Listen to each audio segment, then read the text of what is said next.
Well, hello and welcome back to the Lamppost Listener. My name is Daniel. I'm Phil. And this is a podcast where we journey chapter by chapter through C.S. Lewis's Chronicles of Narnia. This is chapter 4 of The Last Battle. What happened that night? What did happen that night, Phil? You're just staring at me like you don't know. Well, I thought you were jumping right into the summary, and it's a pretty fast segue, as the French say. Yeah, I was just jumping right in there. It's going to be an interesting chapter because this is one I was worried that we wouldn't have enough to talk about here. Not a lot happens. Yeah, to the point that you even texted me, and we were brainstorming ideas. What will we do? We were like, could we do it in a musical? You know, like sitcoms when they get old after a while, they're like, now we have a musical episode, or now we have an episode that's all the minor characters. I'm like, could we have...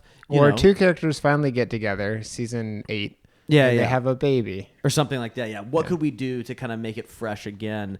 We ultimately came up with nothing, so welcome to just another old episode of The Lamppost Listener. I hadn't read the chapter yet, and so I texted you last night. Right. You hadn't read it at all I read yet? it this morning. I read the chapter, and I thought, there's actually quite a bit in here. I was surprised at how long it was. For what you said, compared to what I was expecting when you said that. I am by no means saying that I dislike this chapter. It's that all of it takes place within about, 15 minutes or so, maybe longer than that. It's more like maybe a few hours or so. Time works a little differently. It does, and Narnia is a little bit different. Narnia. But, compared to some of our other chapters where a lot is actually happening plot-wise, there isn't as much here. There's a lot more. We just spend a lot of time inside of Tyrion's head, honestly. Right. And there's a lot of mice talking. Yes. Which I would not recommend listening to the Audible for. We both independently listened to this without being able to warn the other person that there's a lot of squeaking or very high-pitched mouse voices being used. I love Patrick Stewart a lot. And he might be my favorite of all the people who have read these books. Patrick Stewart might be at the very top. But you know what I'm not interested in is hearing him doing squeaky mouse voices. If it was like one or two lines, I think I'd be okay with it. Mm-hmm. But the mice talk volume for so long in this chapter, and hearing like, "Dear sire, we can," I was like, I'm out. I can't. I cannot keep doing this. Yeah, went full Jar Jar. Yeah. So there are things like that are they're really funny for one or two moments, but then you can't do it. It's kind of like Pepsi versus Coke. Like Pepsi tastes better if you just have one sip, but if you drink an entire container of it. Well, I've never heard this before. You haven't heard this? This is like a classic Malcolm Gladwell type thing. Oh, where Coke and Pepsi had taste contests, and Pepsi kept finding that Pepsi was better, and they had all these ad campaigns about it. But then the Coca-Cola company did their own taste test, and Pepsi still won. Interesting. And part of the reason is Pepsi tastes better if you have one sip, which is what you do in a taste test. But over the course of 20 ounces... people are kind of sick of Pepsi and Coca-Cola, which doesn't have that same sweetness the whole time. I kind of, in my head, I have not had a Coca-Cola or a Pepsi in I want to say I'm not purposefully being hyperbolic here. It's probably been 8 or 9 years. Yeah. I've probably had at least one in the last 10 years, but I'm not a big soda guy. So I don't know that I could tell you the difference. If you handed me a jar... like it wasn't labeled, I wouldn't be able to tell you the difference. Yeah. I'd be like, Mountain Dew. Yeah, you'd probably be able to tell. No, I'd be able to tell. We are surrounded by polar carbonated beverages. We get that. We got some beer. We got some wine. 2 cases in the. We have olive oil. Yeah. Not all on the table. We're just naming the stuff we see in my kitchen, to be honest. This is not all the things I was making a point, and you just started kind of... Oh, I thought we were playing I Spy. I'm sorry. Some animal crackers. Well, speaking of animals, there are a lot of animals in Narnia. And some of them have very high-pitched, squeaky voices. Exactly, they do. Before we do that, though, did you want to talk? You just got back from a trip to, I believe, somewhere across the pond. Did you want to talk at all about that? We don't have to. I specifically want to talk about going to Northern Ireland, Belfast, and seeing the C.S. Lewis Cafe. The C.S. Lewis Cafe. Now and C.S. Lewis Square. I have pictures of me pointing at the sign so that you know I was actually there. Mm-hmm. And I got to see a statue of Mr. Tumnus, a statue of Jadis. That feels sick that they did that, right? Like Tumnus, like it's kind of an inside joke. Yeah, we know you were tortured as a statue, so we're gonna make an actual statue of you now. And then the one of Jadis is just ironic. Yeah, hilarious, right? it looked a little bit like Tilda Swinton, but not completely. When were they built? When were they made? I think pretty recently, like So post Walden past Media. 10 years. Oh, maybe. okay. Yeah. They also had a Titanic museum. Didn't 45 minutes into it, I was very curious if they were going to even talk about the fact that it sank, because it was more about how they built it. And But what a good job they wasn't did. Belfast the big didn't they build it there? Yeah. Yeah, well that makes sense then. It But it the didn't museum sink there. Yeah, exactly. go to the But the iceberg museum for that was museum. like, it was almost like they just didn't want to talk about it. Yeah. But then I did get to the part where they talked about it. It is sinking. weird to be like, hey, this is the great ship that we built, and it's like, well, hey guys, what happened to the ship? Did what it happened? Did it ever make it? Did you across build it so well that it sea? was able to? No, it didn't. Oh. It's been 100 years, so we're not being insensitive. Just to our listeners hearing this, this is recorded in the year 2023. I believe the Titanic sank in 1912. Good memory. Yes, it has been April 1912, right? I want to say April 14th. Is that correct? Well, it depends on what you mean by sink. It started sinking on the 14th. Oh, that's right. I was so into the Titanic as a kid, and it went. It was completely underwater on the 15th. Oh, okay, good to know. But what I'm saying is this is not insensitive because it has been over 100 years. So yes, according to Michael Scott, that's Abraham Lincoln jokes just became funny. That's hilarious, right? Yeah. So good. But tell us more about the trip. I mean, this was just for the Narnia, I assume. Oh yeah, and I do it for the fans. We were going to visit a friend in Belfast, and we made sure to see the C.S. Lewis Square, all the statues. They even had a stone table, which is pretty cool. It's kind of cool. Yeah, I have a lot of pictures. Did you see the pictures I sent? Mm-hmm. They did a really good job. Okay. On the statues. The cafe was kind of funny. It just felt like a cafe. I was expecting like a person to come over dressed as a fawn and play the pan flute for me while I sit something next to a fire. But it was just a pretty standard. It was a nice cafe, and I had a really good drink. Was the menu like Lewisian at all? No. See, that's what I was kind of expecting too. It's like they slapped his name on there, like it's fine, like an Aslan chai latte or something. Yeah. But nah, nothing like that. Okay. Yeah. Really cool area. I definitely recommend it, especially we have some listeners in the UK. I'm sure they've seen it if they're in Belfast, but people nearby, might be a fun trip. Is Lewis's home in Belfast? I don't think it's still standing, is it right? I don't know about that. I didn't hear anything about that. I think that I don't want to put these words in her mouth, but I think that Crystal Hurd might have told us, because she's done so much work on Lewis's parents. Mm-hmm. I think she may have mentioned to us at some point in the last few years that it's not standing anymore. Yeah. It's not there anymore. So there's not like a birthplace kind of plaque or anything, right? Not that I saw. Just kind of the park there and the little knockoff Eagle and Child. Yeah, that's not what. Yeah, you know what I mean. I do. They're not sponsoring the show. It's okay. No, not if you trash them. They're not going to. Isn't the Eagle and Child a bar? The Eagle and Child is the actual bar where they met, but that's in Oxford. That's not right. Yeah. I was saying it's knockoff. It's not as cool as it was. It's much later. Yeah, I know. Fair enough. Yeah. All right. Well, any other things you want to share with us from your little trip, or not little? You want to cross the Atlantic, but yeah.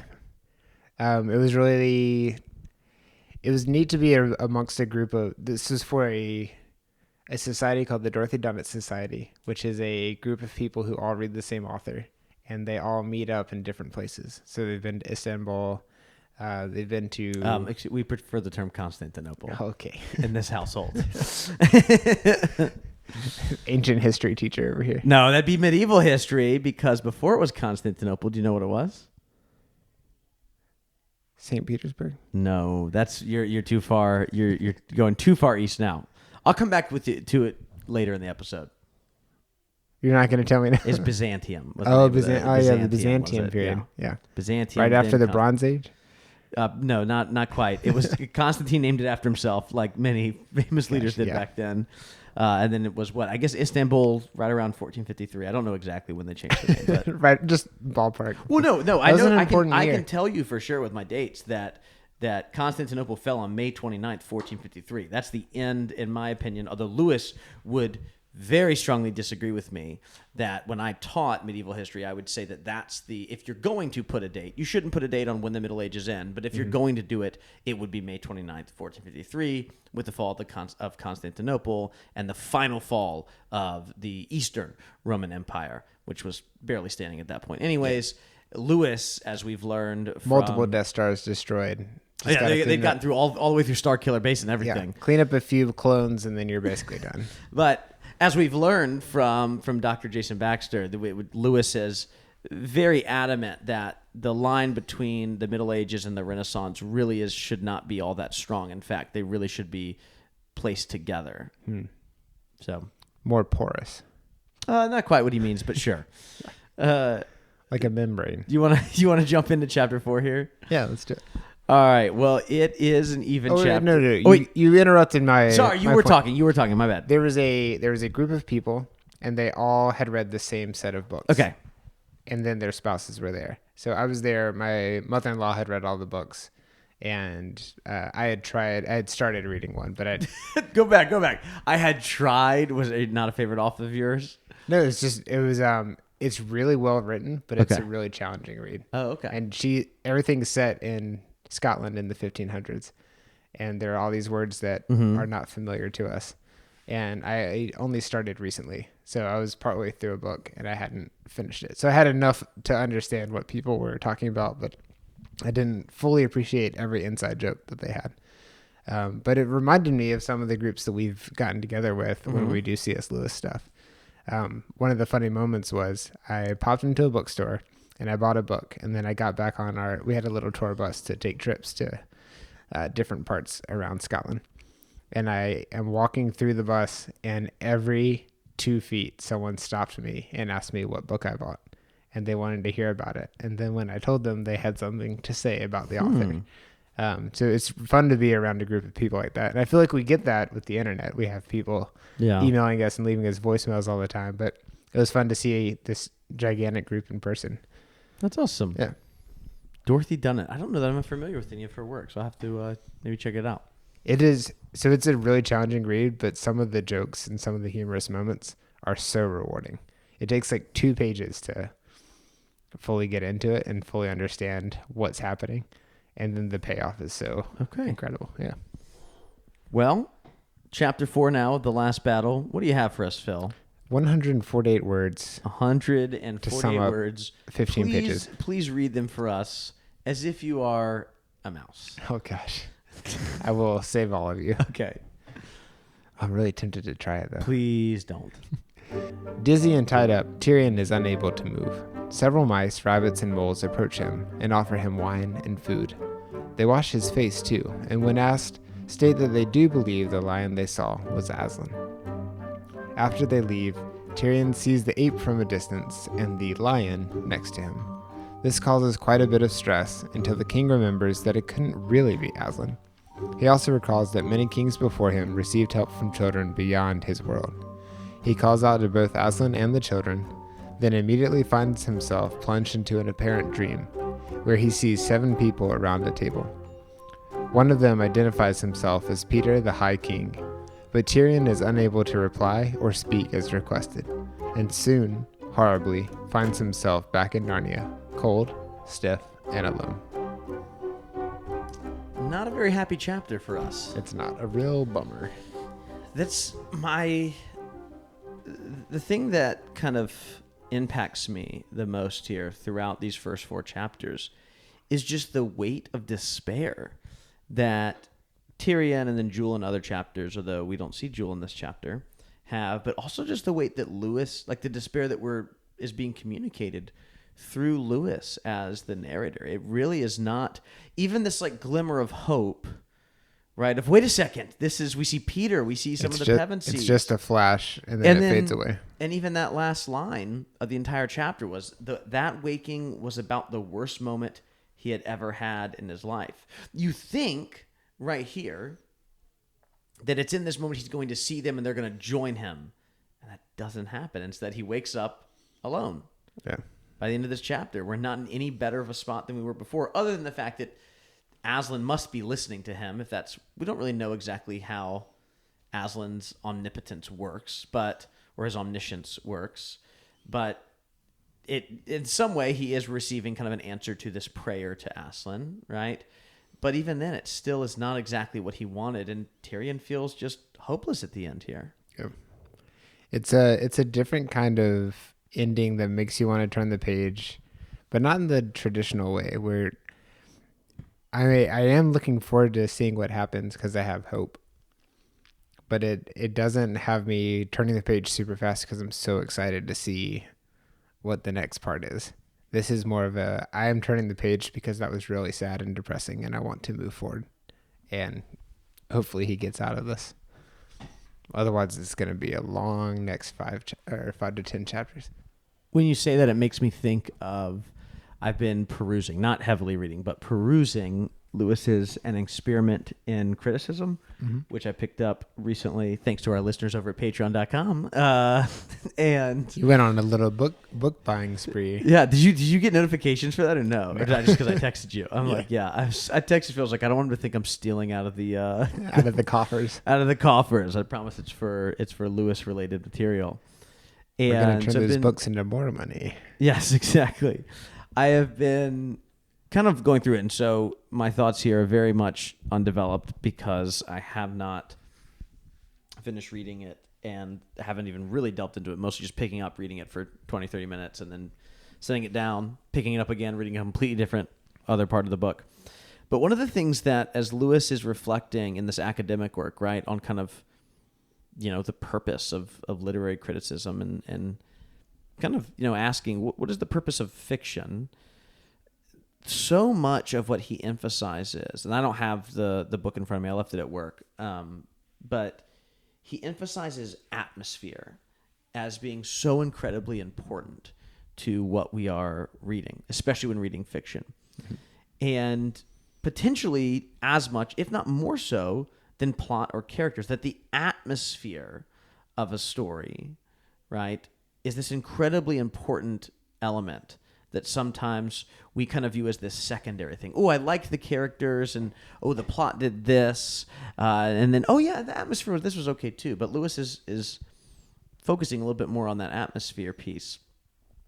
And when I think a little bit like that, and I approach the last battle here, it's, as we've just mentioned, I just feel this sense of dread and like this deep sadness. Now, I know the ending of this book, and I know what good things do happen. I know what bad things happen. But I think even if you've read this entire book and you know how it ends, there still is grief. I mean, this isn't a surprise to you. We've talked about it. This book is about Narnia ending. And whether or not that's a good or bad thing, which remains to be seen, it seems like it's a pretty bad thing right now. But there's still sadness and grief wrapped up in that. It's, and there's many things in life that you and I have experienced that are bittersweet or that are sad, but you're not upset that they happened, but they still are sad. I can think about, I'm sure many of us might have, this is quite serious, but I'm sure many of us have experienced maybe a loved one who passed away, maybe after like a long illness or just a really long period of suffering. And there's that weird sensation, if anyone's ever felt this before, where you're obviously very sad, but there's also this sense of like relief, right? This sense that like, like the pain is over. And I feel like, but again, it's sad and tragic. And I feel like that atmosphere is what Lewis is consistently communicating through the course of this chapter and these first 4 chapters. This feeling of dread, knowing again, this isn't a spoiler to you. We know Aslan is in control. We know that Aslan will eventually win, right? Because he's Aslan. Yeah. But there still is something deeply sad about it, right? It's that Good Friday type feeling. We know how this does end, but this feels tragic. Have you ever done a Good Friday service where you leave in silence? I've never been to one where you don't leave in silence. Okay, well, good. Yeah. The other ones are like, hey, everybody chat really loudly on the way out. Is that a thing people do? Yeah. Really?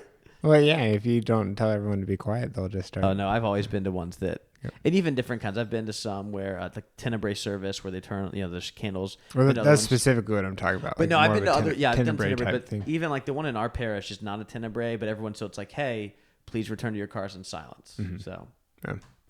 It's interesting because that story we really know how what happens 3 days later, and it's still rough to walk out because you're thinking about it, you're immersed in it. I feel that's what this chapter did, and the mice voices were hard to hear, but it was also a real bummer of a chapter to listen to in general, just because it's so desperate and it doesn't have any kind of uplifting moment at the end. It has that glimmer of hope, but even that's kind of overshadowed by the fact that nothing happens.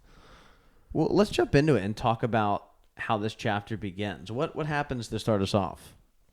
It starts with Tyrion right after he's kind of had the wind knocked out of him, and he is tied up, and he's been tied up for a little bit. And this crowd of Narnians walks past him, and they're not doing very well either. And they're kind of looking at him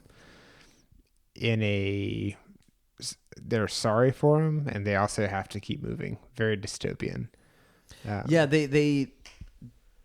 does. It feels very dystopian. It reminds me very much of some of what we see in That Hideous Strength, in that there's people who are not okay with the treatment of Tyrion. I mean, this is their king, and that some of these creatures, some of these beasts walk by, but they're not gonna stand out of line.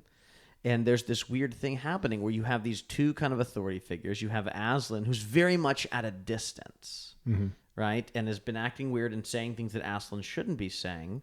And then here's your actual king. You're sure it's him. He's right there in front of you. He's tied up in a way that a king shouldn't be treated. And yet they choose to side with Aslan. Do you think they're doing the right thing here? It's an interesting question. I think they're trying to do the right thing. You think so? And they're aware of that dissonance that they're feeling. I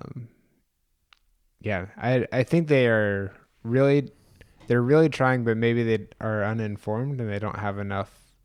They're not thinking it through enough. Like, they're not saying to themselves, would Aslan really say this? Does this line up with what we know about Aslan? But see, what's so interesting about that, I think, especially from a Protestant perspective, when we think about this, is that becomes really, and again, this is supposal, it's not an allegory.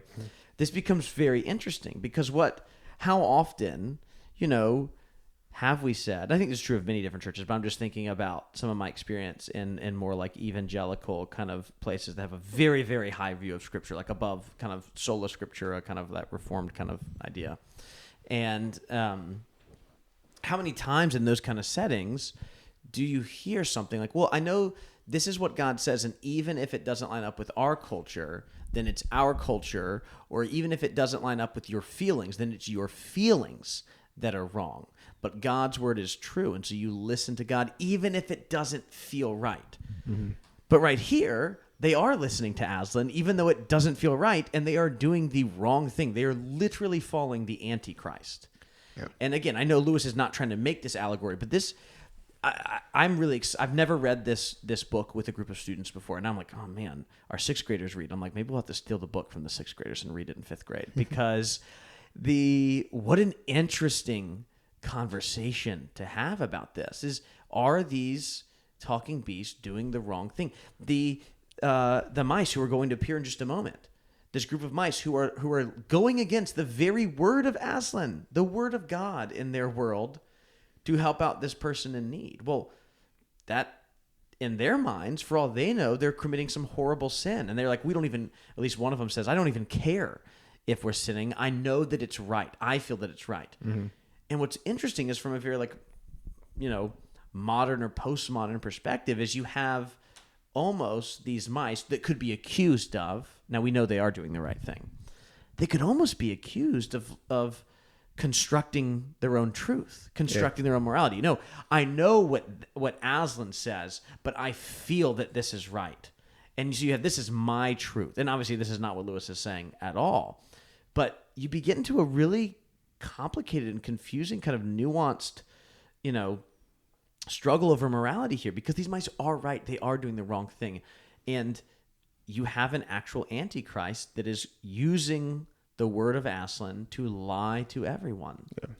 And you see how like incredibly mixed up and upside down and horrific this world is, because everything that should make sense doesn't make sense. You should be able to listen to the word of Aslan and it mean the right thing. But right now at the very end of Narnia, it means that actually listening to who you believe is Aslan means doing the wrong things. And this is just a horrific place for Narnia is all screwed up right now. Right.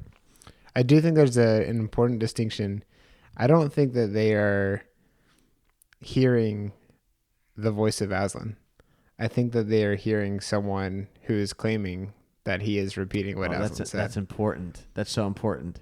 And you're right. There's such a big difference, because if someone were to, in our world, were to get up and say, God told me to tell you this, we wouldn't. Unfortunately, a lot of people do that. Right. So, yeah. But in general, like, and you and I wouldn't. We would say, like, this doesn't match up. If it didn't match up, we would say this doesn't match up with what is in the Bible. So that would be like your first clue that this is wrong. And I think that that's part of why the mice and the other creatures here are doing this is maybe they don't consciously know it yet, but they understand deep down that there's something different about what someone is claiming Aslan is saying and what they know to be. Well, and this is the importance of authority. You know, we live in a time and a culture that really feels uncomfortable with the idea of authority, but this is why, you know, especially for those of us in kind of an apostolic tradition where we look to the church and we say the church is able to tell us how, for instance, Scripture has been interpreted over the course of the last 2 millennia. Now, we know what we should believe through the Bible, but because the church helps us interpret that, whereas you have none of those kind of structures here to do these things. You're so right, though. What an important thing that I totally missed out on is the fact that, you know, Puzzle isn't speaking at all. Shift is saying what Puzzle is saying, and that's how people are getting tripped up. But I think it still does become confusing because they are seeing what they believe to be Aslan, and this is very dark and difficult. Yeah. Tell us a little bit more about these mice, though, that show up. Well, there are a couple of different things that stood out about this. One is it really reminds me of the women coming to clean Jesus' body. Okay. And I think it is probably what he's pulling from in some ways. But this is part of where a supposal gets a little weird because the king isn't. But it's just a supposal. Jesus. That's fine. Yeah. But I think that he is pulling from powerful imagery on purpose. Mm-hmm. And you have this group who is caring for someone. And even little things like a sponge soaked in vinegar. And they're offering him this like tiny of wine, right? Yeah, a little bit of wine. And I love the description of the wine because it's as soon as he can taste it, it's gone. Mm-hmm. It's such a small glass, but they continue to feed him and restore him. I also think there's something to he's in such a dark place, and this is a group of his community in a way rallying around him and sustaining him. Mm-hmm. They can't get him out of the situation completely, but they can help in a little way. And even though it's not freedom and his bonds are still tied, they did feed him and they gave him wine and water to drink. Yeah. So I think there's a lot there. It's hard to draw any kind of direct lines to, something. I don't think we necessarily even need to. Right. There's this scene of a little bit of hope here that Tyrion does receive. But then they leave him and they say, we'll try to come back if we can. And there Tyrion sees from where he's tied up, he looks up onto the hill and he sees the big bonfire lit and he sees Shift there and kind of makes out this Aslan-like creature. And here's what Lewis writes when this happens. From where Tyrion was, he could not make out very clearly what the thing was, but he could see that it was yellow and hairy. He had never seen the great lion. He had never seen a common lion. He couldn't be sure that what he saw was not the real Aslan. He had not expected Aslan to look like that stiff thing which stood and said nothing. But how could one be sure?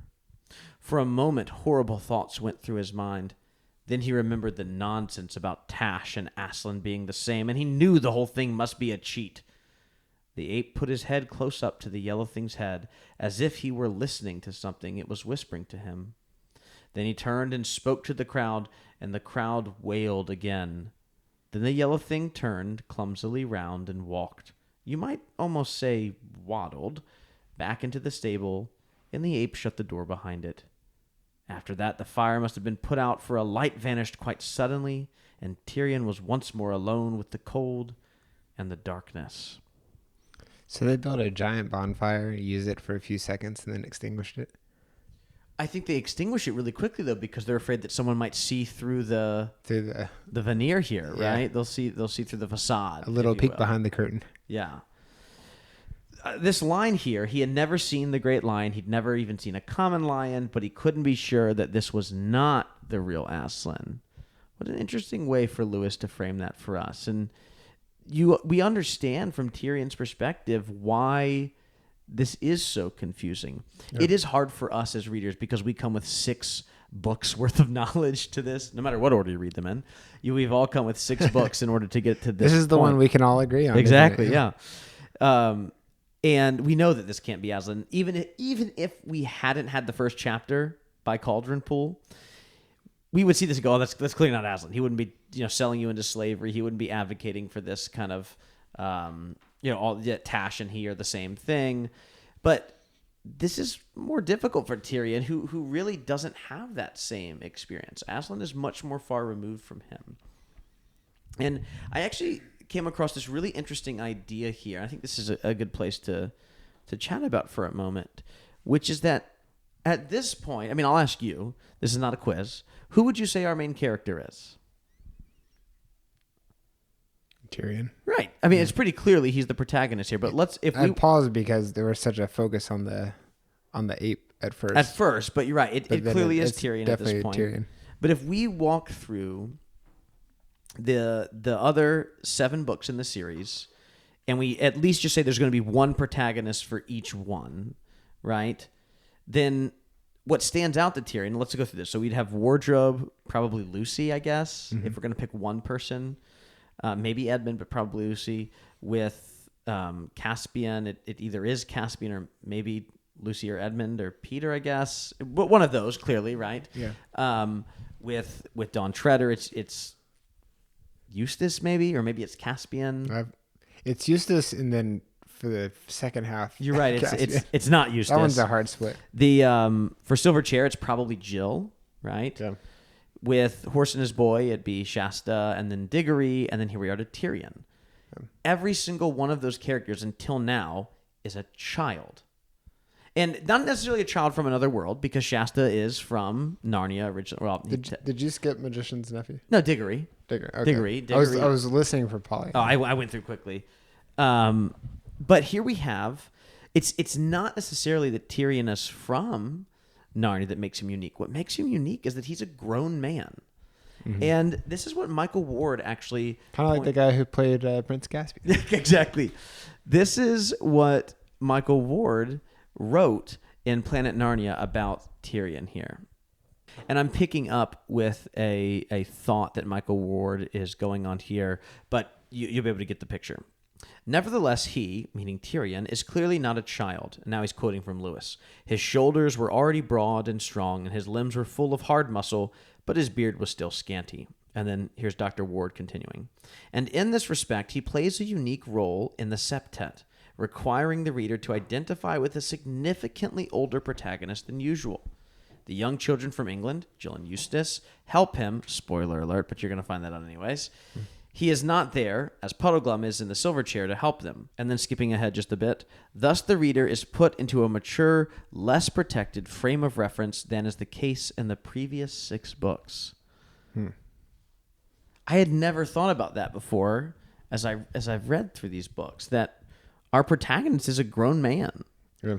And so as we spend more and more time inside of his own mind, we're spending our time inside the mind of an adult, not inside the mind of a child, which is unique for these books. And he also has the benefit of his great-grandfather's great-grandfather was King Rilian. Mm-hmm. So there are all these generations going back to Rilian, and then before Rillian, we have Caspian, and there's all this knowledge that must have been passed down. And he has these stories of the Pevensies. Yes. And that's different. So he's more removed, but he also has the benefit of he's learned this stuff. Yeah. Everyone else learned it the hard way by going through it. And he gets to benefit from generations of knowledge being handed down. Yeah, and he knows his history too. He knows the good lessons that have to be learned there. And what you're walking us into is really what happens right next in the chapter. After, everything goes out into darkness, right? Once more, he starts thinking about how really feeling sorry for himself. This is the absolute, I have the worst time ever to be king, right? Rillian had some awful stuff, but he was saved and things got better and he lived happily ever after, right? And Caspian had his own trials and tribulations going all the way back. The one thing that all of them had was that Aslan was either completely on their side or he was silent, which is still not great. But, in The Lion, the Witch, and the Wardrobe, Aslan hadn't been around for at least 100 years, maybe even longer than that. But here, it's like Aslan is there, and he's actively making it, or at least he believes Aslan is there, and he's actively making it worse. And so that kind of brings this sense of dread upon Tyrion, and he thinks through these things, and it just is, how could this get any worse? But as you mentioned, he's able in this moment to lean in and recognize what needs to be done or what might be possible. Right. To me, this is so much closer to what you and I are dealing with in our current time. So we're in 2023 and we're 2,000 years removed from when Jesus was here.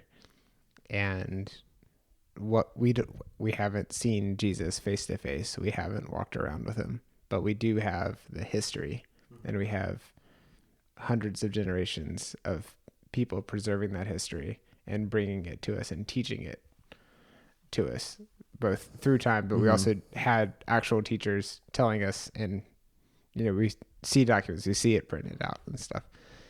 And then we have been taught to pray and to cry out to God for help. And I think that this is a direct version of that, almost exactly 1-to-1 of, we haven't seen him. We have people who are saying what God said, but it's hard to know who to trust sometimes and who to believe.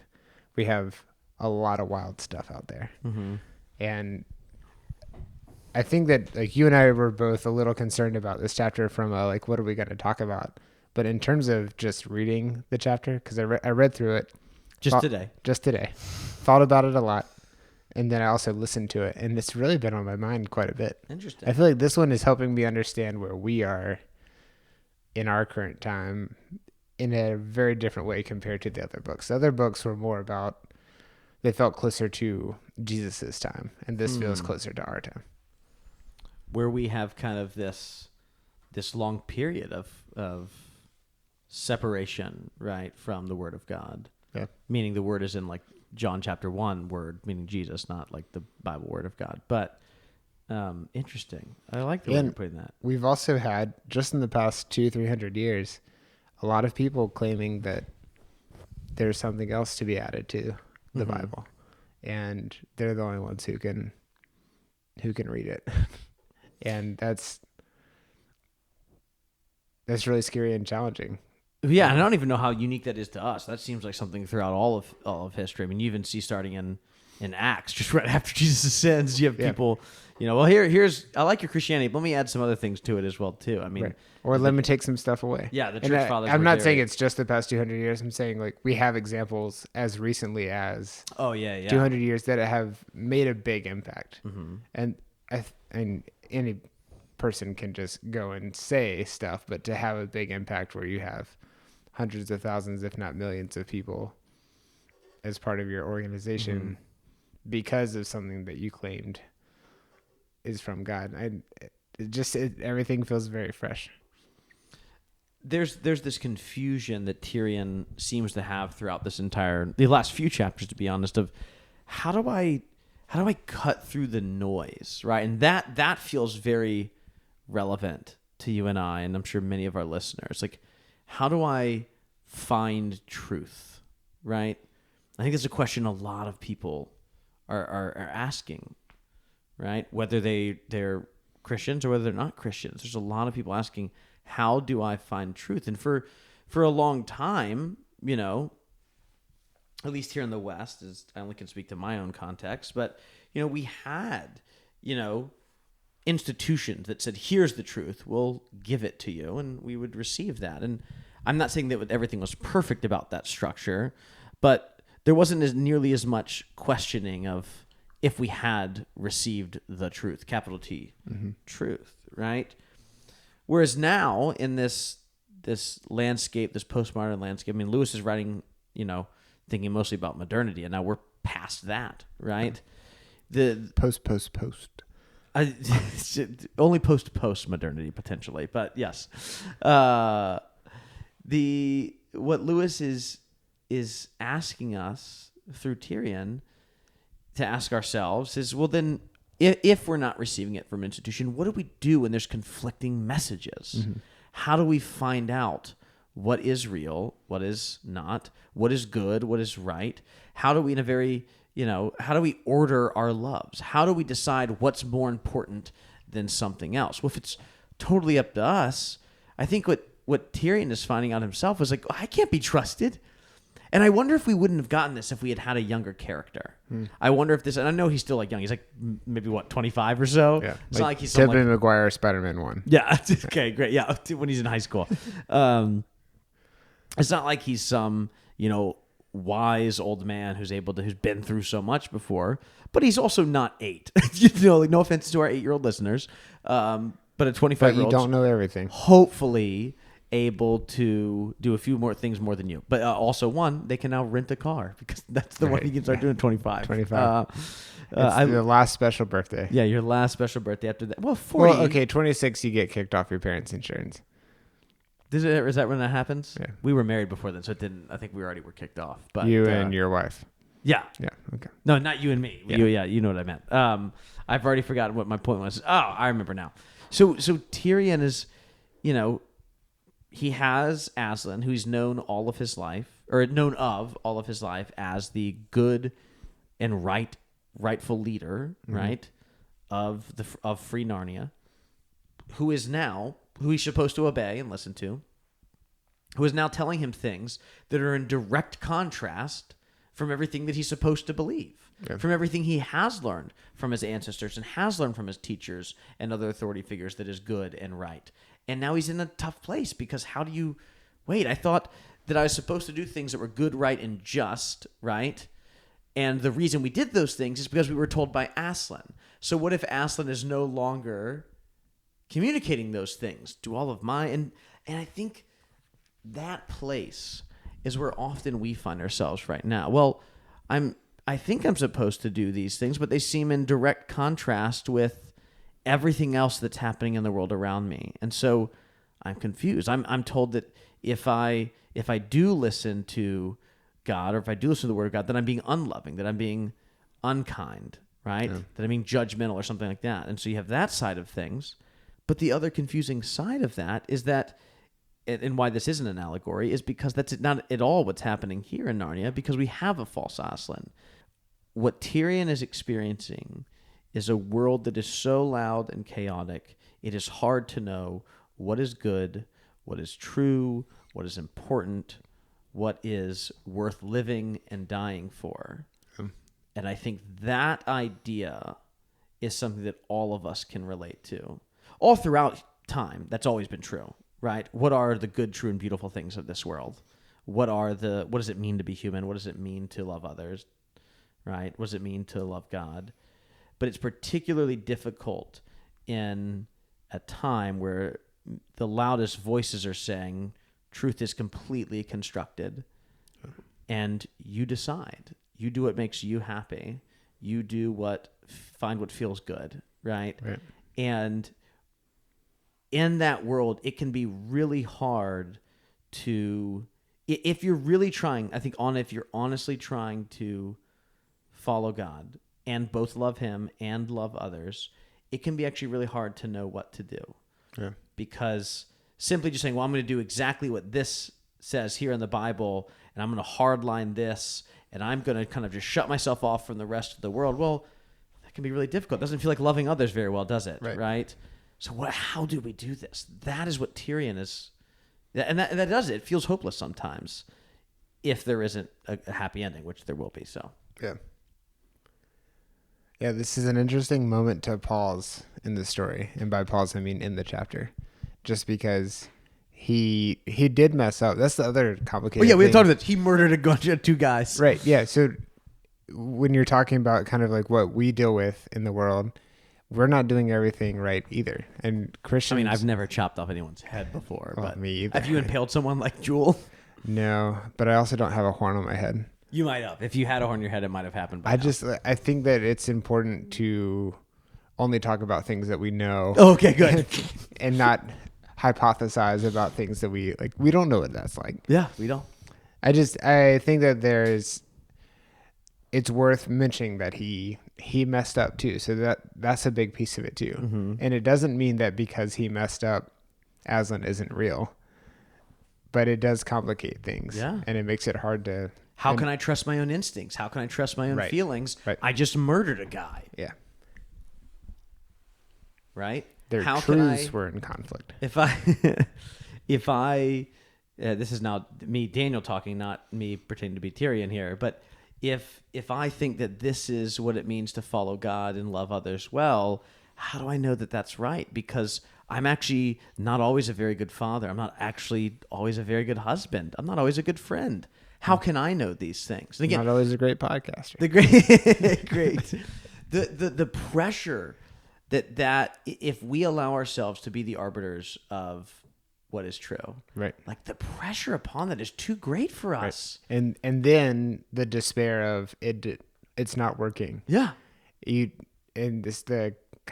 self-improvement without having a solid foundation in Jesus, and it's just despair because it doesn't work. What Tyrion is actually experiencing here in this moment is actually what that would be like. You and I actually don't have that. Like, we might feel that pressure sometimes, but we ultimately have, we know the truth that actually we don't have to make these decisions. Thank goodness I don't have to choose what's right and wrong, right?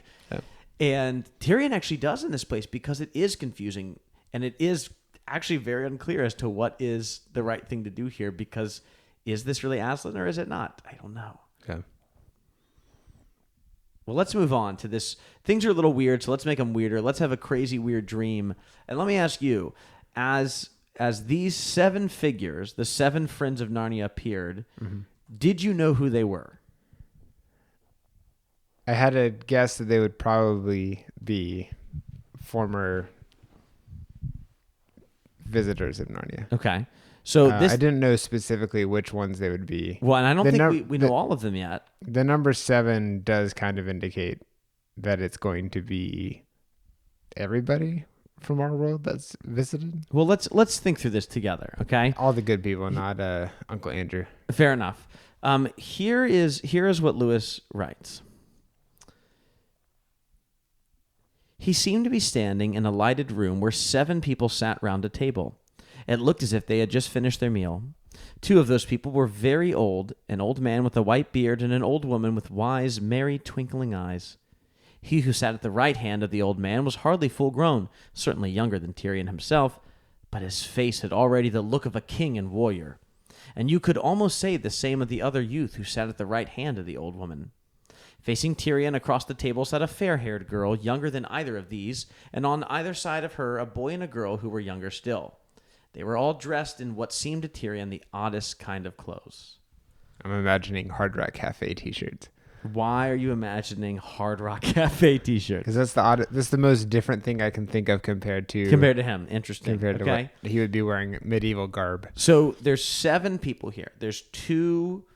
There's an old man and an old woman, and then 5-ish. Or 5 youngish. There's not 5-ish. 5 youngish. It's just 5 people. Yeah, just 5 though. All right. So the old man and the woman are clearly Peter and Peter's mom. Do you think that's no? Who do you think this really is? Peter and Susan. The old people are Peter and Susan. Okay. That's my guess. Okay. The old people are Peter and Susan here. Who else? You have 5 other people. Edmund, Lucy, Edmund, Lucy. You got 3 more. Polly, Diggory, Eustace. Okay, so Polly and Diggory, in your mind here, are young, and somehow Peter and Susan are old. Yes. Okay, so Peter, Susan, Polly, Diggory. Oh, wait. I guess Polly and Diggory would be older. Okay, I'm not going to try to tell the answer, but yes, obviously, clearly they are significantly older than everyone else. All right, so Diggory and Polly. The cue cards that you're holding up are super helpful. Yeah, you're welcome. Diggory and Polly are clearly the 2 older people. There's 5 people left. Time works a little different in our world. Peter, Susan, Edmund, Lucy are 4. Eustace and Jill make 6. There's only 5 people there. Interesting. Maybe Polly's out. Polly's out. So the old woman is not Polly. Yeah, maybe she's kind of So done. who is the old woman then? The really old one? Yeah, there's an old man and an old woman. Oh, I don't know. Interesting. That's confusing. You know who one of them is at least. I think one of them is Peter. Well, it literally says Peter. Hopefully you know that to be the case, because he says, "I am Peter the High King." So hopefully you've at least assumed that one of them is. Sometimes that's just something you say. One of them is Peter, right? So one of them's Peter. Then you got 6 other people, and now you know that the 7 friends of Narnia are missing someone that has been there from our world. Do you want to at least take a guess as who this might be? We'll count this as your kind of guess for the next chapter. I think Susan's missing. Susan's missing. Why so? I just had to pick one. You had to pick You were one. staring She's your pretty least into it. favorite. Are you hoping that she's missing? I think I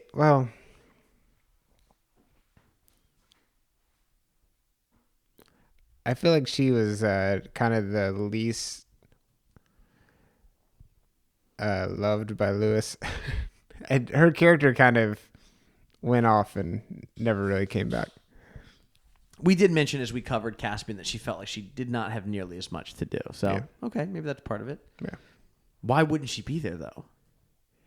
Well, it's hard to get everybody scheduled. She just couldn't make it. Like it was. We shouldn't read that much into it. Just sometimes people are like, hey, I couldn't get a babysitter. Sorry. Peter's older than Susan, though, right? Correct. I don't know. Maybe someone died. Maybe someone died. Yeah. Okay. Interesting. Well, that's pretty much the end of the chapter. We didn't talk. I mean, we can talk a little bit about this first before we move on to our voicemail that we have. But Tyrion wants to speak up. He's unable to. Someone, it seems like it's probably Peter, says, "Speak. If you're not a ghost, you have this Narnian look about you. We are the 7 friends of Narnia." Tyrion isn't able to say anything, and Peter says, "I'm the High King, Peter. I charge you in the name of Aslan, right, to tell me what it is that you need." And then he just disappears. Doesn't say a word. And that's Floats it. away. How weird. Have we ever seen anyone in Narnia appear to someone in... I guess technically Caspian does appear after his death from Aslan's country. Right. Don't we see... And doesn't Aslan show his backside as well too, I believe, right? Yeah. No, isn't that real though? That was a real thing. Didn't he do that? Yes. But this is the first time we've seen someone just like appear out of thin air, which is very interesting. Any final thoughts before we leave? Because this is definitely It's great that they're all together. I hope this is a recurring thing where they all, they just get together and talk about Narnia. Yeah, you think it's just hot? Like every once in a while, like, hey, let's tell some Narnian stories. Yeah, let's get together at the old mansion. Is it? No, which we know that they lost that. Remember, we found out in Dawn Treader, the professor doesn't have it anymore. Is this awkward that Diggory, who was never a king of Narnia, remember, it's Frank and Helen that become king and queen. Diggory who founded Narnia, and it was through his own wardrobe that the children get there. Is it awkward that a child, Peter, who's actually maybe more like, I think 20 years old at this point, it sounds like, is the High King where he's just the not king at all? Is that weird when they hang out? Or is Diggory totally fine with that? It's probably similar to hanging out with a celebrity. You might be jealous of their status and title and stuff, but you're also... Like, I'm glad I didn't have to put up with all that. That's a lot of bureaucracy. That's a lot of other work and stress that I don't have to deal with. Yeah. I don't think Diggory, just going back to Magician's Nephew, I don't think Diggory would have liked being a king. No. That's not really in his character. I don't think that would have been something he would have enjoyed. Yeah. All right. Any final thoughts before we go into this voicemail? It is funny that they had 2 kings and 2 queens. And then by the time, like at one point, and then at another time, they're not really handing out these titles. Well, it's 1,000 years later. A lot of things have happened. I'm sure if you let's go back to with King Charles in England 1,000 years ago, things looked pretty different. Oh yeah. William the Conqueror hadn't even showed up yet. So like in 1,000 years, a lot can change. Well, next chapter, Phil, is chapter 5. That is a chapter entitled "How Help Came to the King," and in this chapter, 2 humans arrive in Narnia. That's all. I'll use the word human. I won't use children, just in case. In case they're the old people. They could be. 2 humans arrive in Narnia. Interesting. Okay. All right. Well, we have a voicemail before we go today from Leanne. I'm going to go ahead and play that voicemail for us right now before we go. Hi, Phil and Daniel. My name is Leanne Kelly, and I am a grandma, just turned 70. I wanted to talk to you guys for many times, but the thing that has spurred this call has been, well, let's see. You're just finishing up The Magician's Nephew. And I can't remember when I started going to my, what's it called, Audible account to listen before you did each series or each episode. But I have been doing that now for at least 4 books, and I love Kenneth Branagh's Magician's Nephew. Sometimes I didn't realize it was him, and then I realized, oh yeah, that's him. And of course his voices were fantastic. However, it surprised me that y'all didn't mention Henry V, which was the first Branagh film I saw, and then the absolutely best one, Much Ado About Nothing. Fantastic flick. If y'all haven't seen that, watch it. You will be delighted. I think you would. It's fun and delightful. And Denzel Washington is amazing. Well, Leanne, thanks for calling and leaving us a voicemail. That was great. And we should check out that Much Ado About Nothing. I have seen. You've seen it. That version of Much Ado About Nothing. I don't know. I didn't. I thought of it when we talked about it. I didn't know how to bring it up at the time. I'll mention it now. Anyone who's familiar with that play knows there is some adult themes in the play and some stuff like taxes. And there's mortgages. There's a big IRS scene there, and we watched it my sophomore year in high school, and it was one of those moments where the teacher clearly had not gone back and thought like, hey, like let me read the rating, because there's a couple of intimate scenes, and being a 15-year-old, one of 30 15-year-olds in the room, it was like the talk of the school for the rest of the day that we had seen this movie that had a scene in it that oh I forgot that was there, and like ran to the VHS and like tried to like stop. And I did watch the rest of the movie.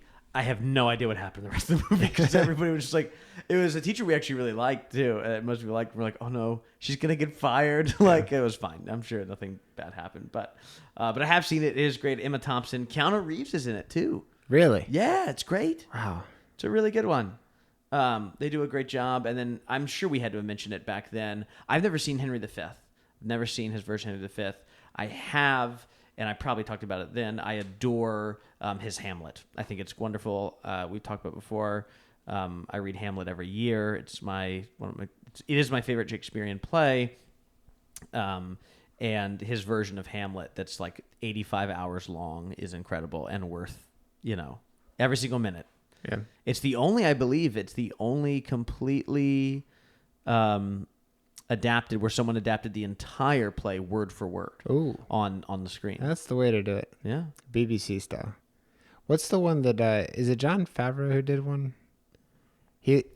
Who filmed one while they were supposed to be editing an Avengers film? No, that was the other guy that did Firefly. Whedon? Joss Whedon. Yeah, he did one. I think he also did Much Ado About Nothing. Okay. I think he did. Or maybe it was A Midsummer Night's Dream. I don't know. It was one of those, but I can't remember. I haven't seen it. It's impossible to know. Sure. We'll never find out. I'm literally on IMDb right in front of me. Well, Leanne, thanks for sharing that with us. And sorry, we didn't mention it right before, but for some reason, our voicemail, it cut off right in the middle. So we didn't play the very end just because it kind of cuts off awkwardly in the middle of a sentence. Real cliffhanger. But we still wanted to bring up that because Leanne has sent us great emails as well, too. We want to be able to just kind of share some of her thoughts with our listeners. We should mention the fact that she has this great image of her child years ago reading, and I think it was raining or something. It sounded like a really sweet moment. Those are the best kind of days where you have a good book, a nice indoor dry place to read while it rains outside, or even reading outside when it's raining. If you're in a place that's dry, it's not as much fun. Get one of those waterproof Kindles. Yeah, mine is. Keep going. So is yours. You have the kids version, right, with the shoulder strap. No, I don't have that one. Well, Phil, before we go, can I also interest you in reading one email as well? Let's hear it. All right. Well, do you want to read it or you want me to read it? I want to hear you read it. Okay, good, because it was an even chapter anyway, so I'll go ahead and read it. This is from Jubilee. She writes, "Dear Phil and Daniel, my name is Jubilee and I live in Ontario, Canada. I started listening to the Lamppost Listener in the late summer of 2021, so I figured it was high time I sent you an email." Which, pause, more people should say high time. I love that phrase. Yes. Really big fan of it. That's you want to get an email read on the show, you just incorporate the phrase high time in it. Right. All right. Also, send us money. Just go ahead and no, just kidding. But mainly high time. Yeah. Yeah, high time in the email. It's high time that you send us an email that has high time in it. I said that was awful. I'm so sorry, everyone.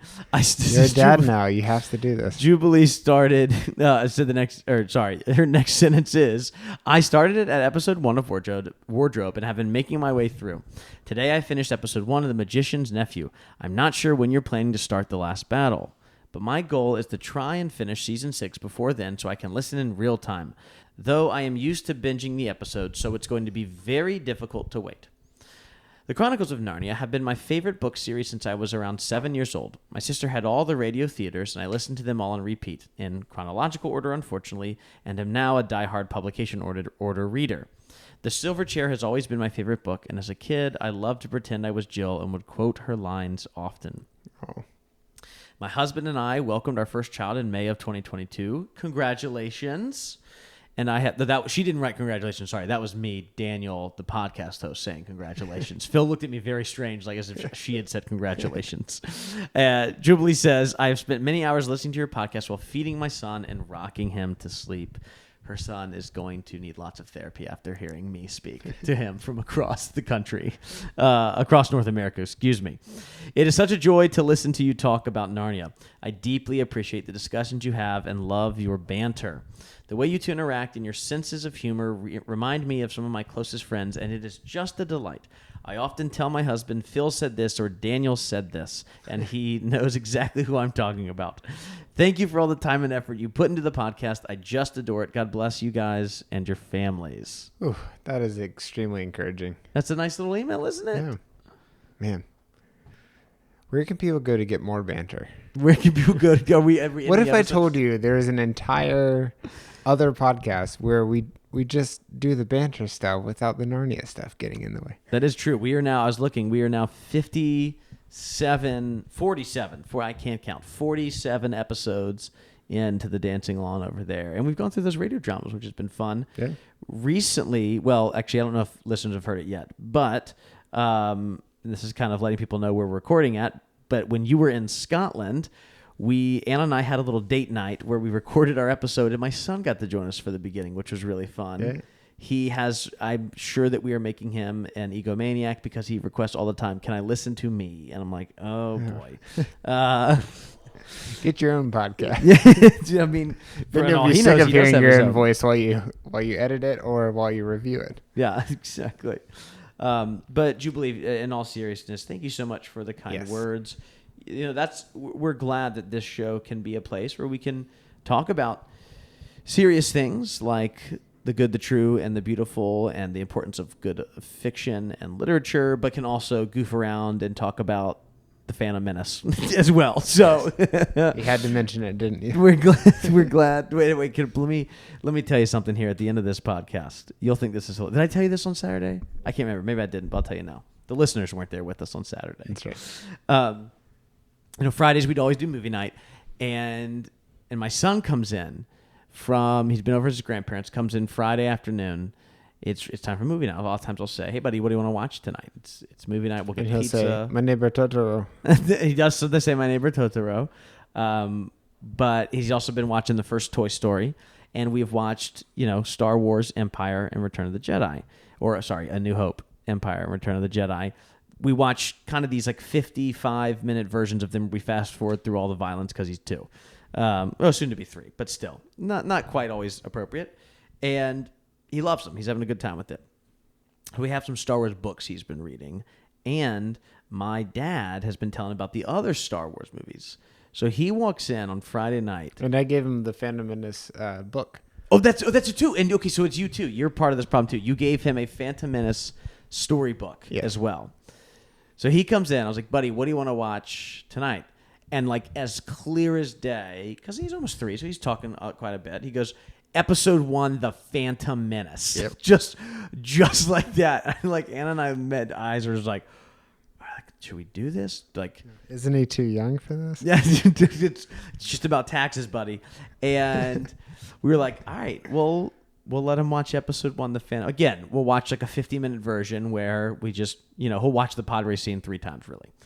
But so we start watching it, and he's 2, so he can't read yet. We'll read, a long time ago in a galaxy far, far away. We'll read the thing, and I'm reading the crawl to him, and I'm like, "There's no way this makes any sense." Because other stuff like there's a bad guy Death Star and good guys who want to stop the bad guys is perfectly understandable to my son. He gets that. He can play along. But with Episode 1, it's like, why is there a blockade? Why do you have to sign a treaty to make the blockade legal? It's very confusing. The first line of the crawl is there's something. It's along the lines of like the taxation of trade routes is in dispute, and oof. I'm like, I don't think you know a single word in that sentence. It really is about taxes. And I'm not a prequel hater. We've been over this before. I enjoy the prequels, but I'm not joking. We didn't even get to Jar Jar, and he turned to me. He's never done this before. He's like, I want to watch something else. Oh, yeah. We got through. He had a bad feeling about that. Yeah, we got through the Trade Federation ship, and he turned. I was like, I'm out. I'm totally done. So the ship didn't even blow up.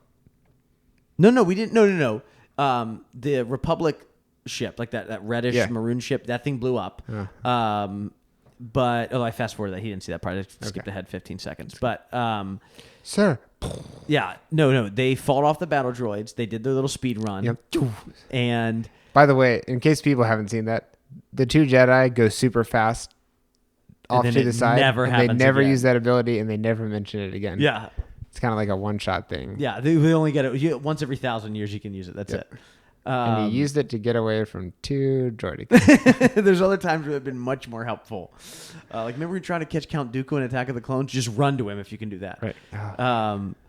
But yeah, so he was just they're Obi-Wan and Qui-Gon are about to board the little like Trade Federation like landing ships, and he just was like, I'm out. I'm like, you sure? We haven't gotten to Jar Jar. You might like Jar Jar. Yep. He was like, nope, not having it. What about the Senate meeting? A lot of hand waving. A lot of votes and no confidence. What is funny is I think at some point they say, or maybe this is in the book you got him, they show the Emperor and it says about Darth Sidious. And he goes, no. That's the Emperor. And I was like, well, buddy, actually. He's like, no, that's not Dark Sidious. He calls him Dark Sidious. And I'm like, it's not Dark Sidious. I said, it is, but it's also the Emperor. So I'm, whatever. But it's really funny, too, if you ask him. This can be our last thing we end on.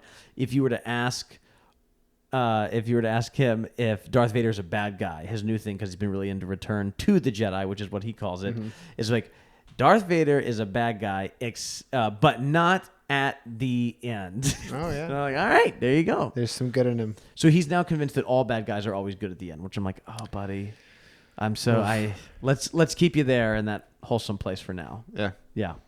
All right, that's a lot of talking here at the end, but there's that banter. Jubilee wanted it. We're just fulfilling her request. I just want to point out that we were doing really well, and then we got some encouragement about the banter, and we threw in a little Star Wars. We have gotten over the years. All right, we're in what, year 6, year 5? I don't know how long we've been doing this. 7 seasons. I know that, and we've gotten 2 emails ever that were like, cut through all the other like friendly talk. I just want Narnia, which is fine. Not everybody's still like that. It's our podcast, so we didn't do that. but we've gotten way more emails that are like, hey, it's really fun. I enjoy it. It's a casual thing. This is not informative. This is not educational. It's a casual, friendly conversation. So we'll always keep it that way. Yeah. With the one book we have left. Right. All right, Phil, you think it's time for us to wrap up? I think so. You have to do the end. You started making sweeping promises. All right, you're going to go ahead and finish it up for us. This episode is made possible by our patrons over at patreon.com. If you'd like to support the show, you too can listen to a bonus episode each month, along with other rewards. Special thanks goes to John Marr, Emily Wakefield, and Ryan Smith for supporting us at our top tiers. If you have any listener feedback, you can send it to thenarniapodcast@gmail.com or leave us a voicemail at 406-646-6733. All of our previous episodes, links, and book information can be found at lampostlistener.com. You can find links to past guests, reference books, and other things at lampostlistener.com. Why do you have that in there? Why? No, leave it in though. It's a really important message. That was a typo though. And if you leave us a review on Apple Podcasts, let us know by clicking the link to our podcast at lampostlistener.com.